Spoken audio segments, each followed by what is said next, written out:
نحمدہ ونصلی علی رسولہ الکریم اما بعد فاعوذ باللہ السمیع العلیم من الشیطان الرجیم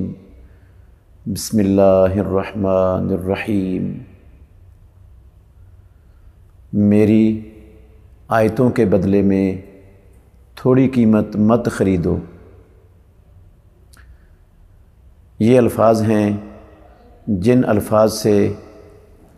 بعض لوگ وہ قرآن مجید کی تعلیم دینے پر اجرت لینے کو حرام قرار دیتے ہیں۔ جمعے کے خطبے کی، امامت کی اور دینی کتاب و سنت کی تعلیم اور ترویج کی اجرت کو ناجائز اور حرام قرار دیتے ہیں۔ یہ ان الفاظ سے یہ استدلال کرنا یہ سراسر قرآن مجید کی تحریف ہے۔ یہ قرآن مجید کو ماننا نہیں ہے بلکہ قرآن مجید کی خالص تحریف ہے، کیونکہ کتاب اللہ کی بعض آیتوں کی تفسیر کرتی ہے۔ اللہ رب العالمین کا کلام ہے قرآن مجید، اور رب العالمین کی کلام کو سمجھنے کے لیے، اس کی تفسیر کے لیے سب سے پہلا مصدر اور سب سے بڑی اور سب سے سکے بند اور پکی چیز وہ اللہ کا قرآن ہے۔ تو ہم کتاب اللہ سے پوچھتے ہیں کہ یہ جو آیات ہیں وَلَا تَشْتَرُوا بِآيَاتِي ثَمَنًا قَلِيلًا، کہ میری آیتوں کے بدلے میں تھوڑی قیمت مت خریدو، ان آیتوں کا کیا مطلب ہے؟ تو قرآن مجید اللہ کے فضل سے ہمیں بتائے گا، ان آیتوں کا مطلب خود وضاحت کرے گا، جس سے بعض لوگوں کی یہ غلط تفسیر اور باطل تعویل اور یہ جہالت انشاءاللہ آشکارا ہو جائے گی۔ اس کا مطلب ہے اللہ رب العالمین کے حکموں کو چھپا کر، اللہ رب العالمین کی آیات کو چھپا کر جو ہے لوگوں سے پیسے وصول کرنا، یہ مطلب ہے اس کا وَلَا تَشْتَرُوا بِآيَاتِي ثَمَنًا قَلِيلًا کا۔ کہاں لکھا ہوا ہے یہ؟ سب سے پہلے تو یہ قرآن مجید ہے، سورہ بقرہ ہے، دوسرا پارہ ہے، اور سورہ بقرہ کی آیت نمبر 174 اور 175۔ اب یہ ذرا سننا، اللہ رب العالمین کہتے ہیں ان الذین یکتمون ما انزل اللہ من الکتاب ویشترون بہ ثمنا قلیلا اولئک ما یأکلون فی بطونہم الا النار ولا یکلمہم اللہ یوم القیامۃ ولا یزکیہم ولہم عذاب علیم۔ یقیناً وہ لوگ جو چھپاتے ہیں اس چیز کو جو اللہ رب العالمین نے کتاب سے نازل کی ہے، کتاب سے اتاری ہے، وَيَشْتَرُونَ بِهِ، اور وہ خریدتے ہیں بِهِ، یہ ہی کی ضمیر ان الذین یکتمون ما انزل اللہ ہے، وہ اس اللہ رب العالمین کے نازل کردہ کو چھپا کر لوگوں کو ان کی خواہشات کے مطابق، ان کی مرضی کے مطابق فتوے دے کر، اور جن چیزوں کو اللہ رب العالمین نے ان پر حرام کیا ہے، ان کو روکا ہے جن چیزوں سے، ان کو ان سے چھپا کر، کہ اللہ نے تو کوئی ایسی چیز نازل ہی نہیں کی کہ جس سے تمہاری خواہشات پر زد پڑے اور تمہاری خواہشات جو ہے نا ان کو غلط قرار دیا جائے اور روکا جا سکے، ایسی وہ آیات کو چھپاتے ہیں اور چھپا کر ان کو بتاتے ہیں جو تمہاری خواہشات کہتی ہیں، جو تم کر رہے ہو بالکل صحیح اور ٹھیک کر رہے ہو، تو وہ ان سے پیسے وصول کرتے ہیں۔ اللہ رب العالمین نے کہا، یہ تفسیر ہے اس کی، ان الذین یکتمون ما انزل اللہ من الکتاب، یقیناً وہ لوگ جو چھپاتے ہیں اس چیز کو جو اللہ نے کتاب سے نازل کیا اور وہ اس کے بدلے میں تھوڑی قیمت خریدتے ہیں، اولئک ما یاکلون فی بطونہم الا النار، وہ اپنے پیٹوں میں آگ کے سوا کچھ بھی نہیں کھا رہے۔ تو یہ مقصد میرا محل شاہد ہے، وَيَشْتَرُونَ بِهِ، بہی کہا ہے اللہ نے، وَيَشْتَرُونَ بِهِ، اور ما انزل اللہ کو چھپا کر، اس کو چھپا کر وہ تھوڑی قیمت خریدتے ہیں۔ تو اللہ نے ان لوگوں کے لیے یہ سخت ترین وعید نازل فرمائی ہے کہ وہ اپنے پیٹوں میں آگ بھر رہے ہیں، اور اللہ رب العالمین ایسے بدبختوں سے قیامت کے دن کلام نہیں کرے گا اور انہیں ان کے گناہوں سے پاک نہیں کرے گا، اور ان کے لیے دردناک عذاب ہے۔ پھر فرمایا اولئک الذین اشتروا الضلالۃ بالہدی، یہی وہ لوگ ہیں جنہوں نے گمراہی کو ہدایت کے بدلے میں خرید لیا اور عذاب کو بخشش کے بدلے میں خرید لیا۔ پس کس قدر وہ صبر کرنے والے ہیں جہنم کی آگ پر۔ تو اللہ رب العالمین کے اس فرمان سے یہ بات آشکارا ہو جاتی ہے کہ یہ لوگ جو اللہ کی حکموں کو، رب العالمین کی آیتوں کو چھپاتے ہیں اور لوگوں کے غلط خواہشات اور ان کے غلط کاموں پر ان کو ہلاشری دیتے ہیں اور کہتے ہیں تم ٹھیک کر رہے ہو، تمہیں روکنے والی کتاب و سنت میں کوئی شے نہیں ہے، تم ڈٹے رہو اس بات پر، یہ اللہ رب العالمین نے ان لوگوں کے بارے میں نازل فرمایا ہے۔ اچھا، دوسری آیت اسی حوالے سے یہ ہے سورہ آل عمران، اور سورہ آل عمران کی آیت نمبر 187 ہے، چوتھا پارہ ہے۔ اللہ رب العالمین نے فرمایا وَإِذْ أَخَذَ اللَّهُ مِيثَاقَ الَّذِينَ أُوتُوا الْكِتَابَ،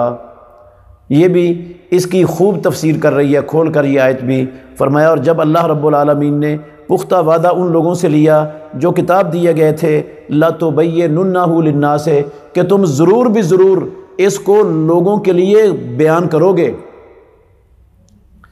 جو اللہ رب العالمین نے کتاب نازل کی ہے اس کتاب کو ضرور بھی ضرور لوگوں کے سامنے بیان کرو گے۔ وَلَا تَكْتُمُونَهُ، اور تم اس کو چھپاؤ گے نہیں۔ فَنَبَذُوهُ وَرَاءَ ظُهُورِهِمْ، پہلے انہوں نے اللہ سے اس بات پر پختہ وعدہ کر لیا،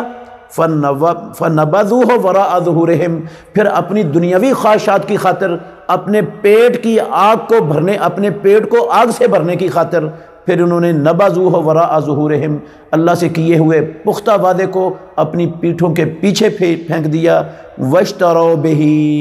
ثَمَنًا قَلِيلًا، اور انہوں نے اللہ کی آیتوں کو چھپا کر لوگوں کے سامنے بیان نہ کر کے، وَاشْتَرَوْا بِهِ ثَمَنًا قَلِيلًا، خریدا انہوں نے اس کے بدلے میں تھوڑی قیمت۔ فَبِئْسَ مَا يَشْتَرُونَ، بہت برا ہے جو وہ خریدتے ہیں۔ تو اس آیت سے بھی اس بات کی وضاحت ہو رہی ہے قرآن مجید سے، قرآن مجید کی تفسیر قرآن مجید سے بڑھ کر کوئی بھی نہیں کر سکتا،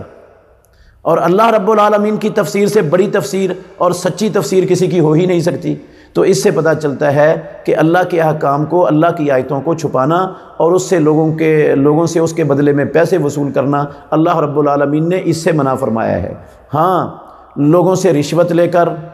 غلط فتوے دینا، وہ بھی اس کے اندر شامل ہیں، وہ بھی اس کے اندر داخل ہیں، جو لوگوں سے پیسے وصول کر کے غلط فتوے دیتے ہیں لوگوں کو، اور جو حق چھپا کر، کتاب و سنت کے نصوص کو چھپا کر، اللہ اور اس کے رسول کے فرامین کو، احکام کو چھپا کر جو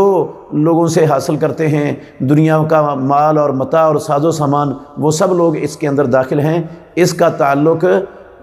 قرآن مجید کی تعلیم یا جمعہ پڑھانے سے یا اللہ کتاب و سنت کو فروغ دینے کے عمل سے اجرت لینے کے ساتھ سرے سے ہے ہی نہیں ہے۔ یہ آیتوں کا ان سے تعلق ہی کوئی نہیں، وہ مسئلہ ہی سرے سے الگ ہے۔ تو وہ مسئلہ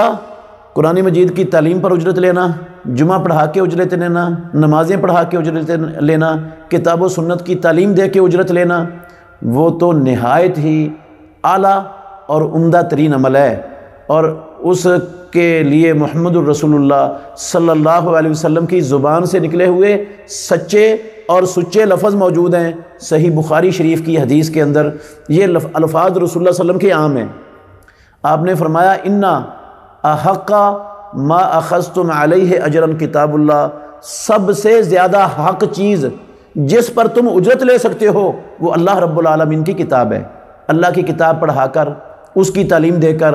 اس کو لوگوں سے سنا کر، اللہ کی کتاب کو لوگوں تک پہنچا کر، لوگوں کی تربیت کر کے، ان کو گمراہیوں سے، ضلالتوں سے، شرک و بدعت سے، خرافات سے بچا کر، صراط مستقیم پر چلا کر جو تم اجرت لیتے ہو، یہ سب سے زیادہ حق چیز ہے کہ تم اس پر اجرت لو۔ یہ تو نہایت عمدہ چیز ہے، نہایت اچھی چیز ہے اجرت جس پر لی جا سکتی ہے۔ رسول مکرم صلی اللہ علیہ وسلم نے خود اجرت دلوائی ہے۔ صحیح بخاری میں سہل بن سعد الساعدی رضی اللہ عنہ کی مفصل حدیث موجود ہے کتاب النکاح کے اندر۔ جب ایک عورت رسول اللہ صلی اللہ علیہ وسلم کو کہتی ہے اللہ کے نبی مجھے اپنے نکاح میں اپنی زوجیت میں لے لیجئے، تو رسول مکرم صلی اللہ علیہ وسلم نے اسے دیکھ کر سر جھکا لیا۔ تو کچھ دیر وہ انتظار کرتی رہی، آپ نے جواب نہیں دیا، اس نے سمجھا کہ آپ کو اس وقت ضرورت نہیں ہے، وہ جانے لگی۔ تو ایک صحابی کہتے ہیں اللہ کے نبی آپ کو ضرورت نہیں ہے تو اس خاتون سے میرا نکاح کر دیجئے۔ رسول مکرم صلی اللہ علیہ وآلہ وسلم نے اس بندے سے کہا مہر دینے کے لیے تیرے پاس کچھ ہے؟ حدیث لمبی ہے، یقیناً اکثر بھائیوں نے یہ سنی ہوئی ہے، چونکہ یہ موضوع نہیں ہے اس حدیث کا اس لیے میں اشارہ کر رہا ہوں۔ تو اس نے کہا یہ میرے پاس ایک چادر ہے،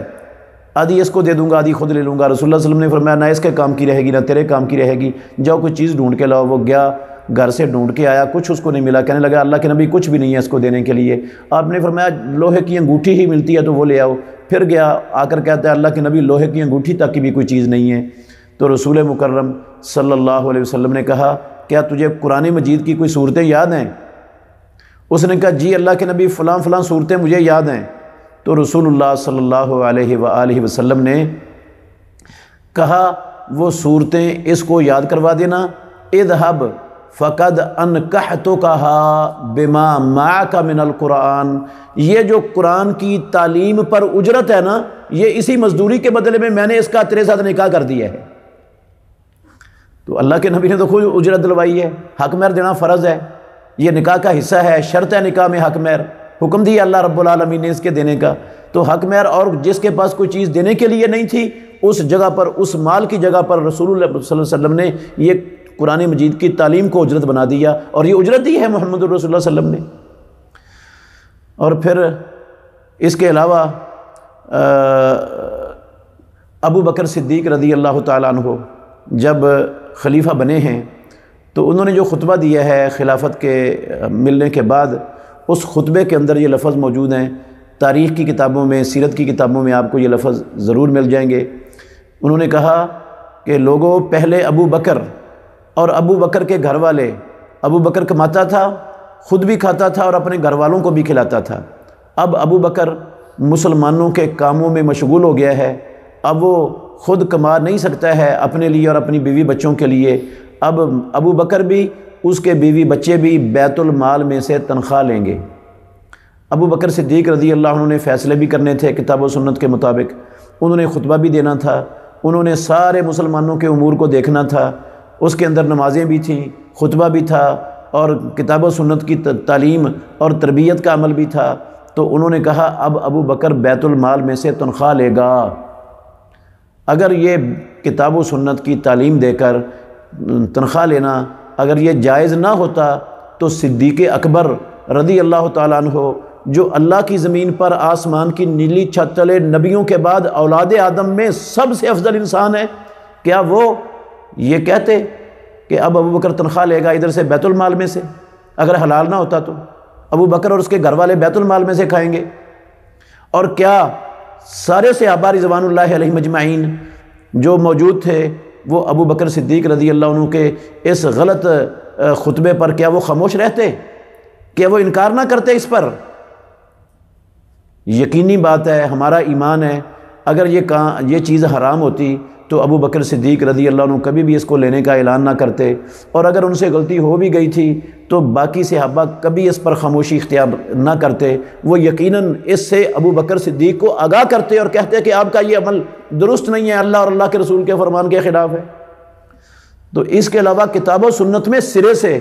کوئی دلیل ایسی ہے ہی نہیں ہے جس دلیل سے کتاب و سنت کی تعلیم پر، خطبے کی تعلیم پر، نمازیں پڑھانے کی تعلیم پر، دین کی تبلیغ کی تعلیم پر اجرت لینے سے اللہ نے منع کیا ہو یا محمد الرسول اللہ صلی اللہ علیہ وسلم نے منع کیا ہو، ایسی کوئی چیز کتاب و سنت میں سرے سے ہے ہی نہیں۔ بعض لوگ ایک روایت پیش کرتے ہیں سنن ابو داود کے حوالے سے،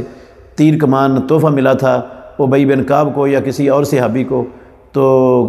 اس میں جو ہے نا رسول اللہ صلی اللہ علیہ وسلم نے فرمایا اگر آپ کو پسند ہے